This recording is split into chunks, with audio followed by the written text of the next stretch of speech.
The man who transforms his body doesn't just hit the gym, he believes he is worthy of strength. The woman who builds a business doesn't just network and hustle, she believes she belongs in the room with giants. The artist who paints masterpieces doesn't just pick up the brush, he believes that what he sees in his soul is worth showing to the world. Belief is the bridge between identity and destiny. And every step you take across it, the world will shake in resistance. Doubt will scream, circumstance will push, people will laugh, but belief is louder than the noise. Belief is rebellion, belief is fire, belief is oxygen in a world that suffocates the extraordinary. You want to know why most people don't rise? Not because they lack opportunity, but because they fear the weight of belief. Because to truly believe you are capable of more, means you must also admit that your excuses were lies. You must admit that playing small wasn't humility, it was fear in disguise. You must confront the fact that the ceiling wasn't built by society, it was built by the stories you repeated to yourself. Stories passed down from voices who gave up on their own greatness and didn't want you to reach yours.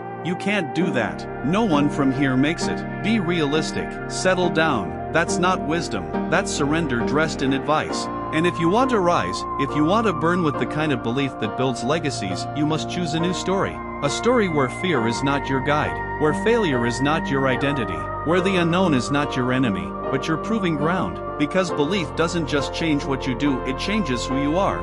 It sharpens your vision. It fuels your persistence. It cleans the lens through which you see challenge, not as an obstacle, but as evidence that your calling is real. And belief without discipline is just noise. Every day you rise without purpose, you surrender territory to doubt. But when you move with discipline, even when the belief wavers, even when the motivation disappears, your action rewires your identity.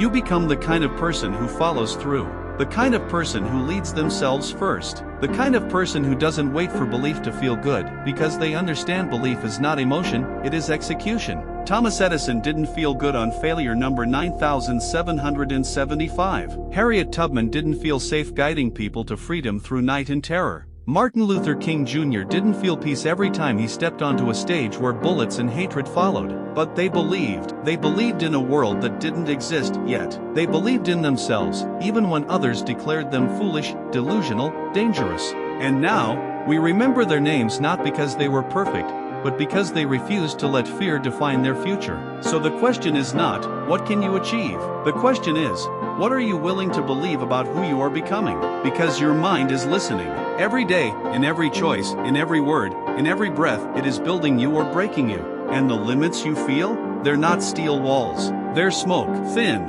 hollow, illusions. Blow on them with action, and they disappear. Push against them with belief, and they shatter. Step through them with discipline, and they vanish. But stay where you are, and they'll harden into reality. So stand up. Stand up, not because it's easy, but because your destiny is allergic to comfort. Stand up, not because you feel ready, but because readiness is a myth built to keep dreamers asleep. Stand up, because the world is waiting for the one person bold enough to say, I believe, and because I believe, I move. Shall I continue writing the next portion? Belief without action is fantasy, but action without belief is slavery. It's grinding without growth, motion without meaning, work without wonder. And far too many people are stuck in that place, chained to routines they hate, driven by fear instead of vision, exhausted from climbing ladders leaned against the wrong walls. Because somewhere deep down, they never believed they could build their own. But when belief and action unite, a new force is born, not hustle, not grind, not luck, but alignment. When your actions align with a belief that you are called for something higher,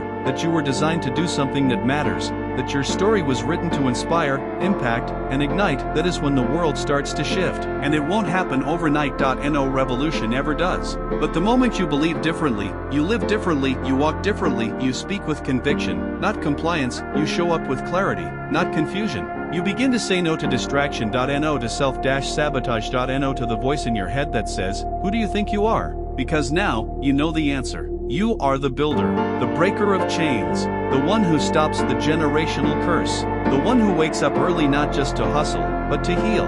You are not average, because you no longer think like the average. You don't follow trends. You don't chase attention. You don't seek permission. You move with purpose, because belief has ignited your vision, and vision is the compass for those who refuse to live lost. But here's the truth, the higher you rise in belief, the stronger the storm.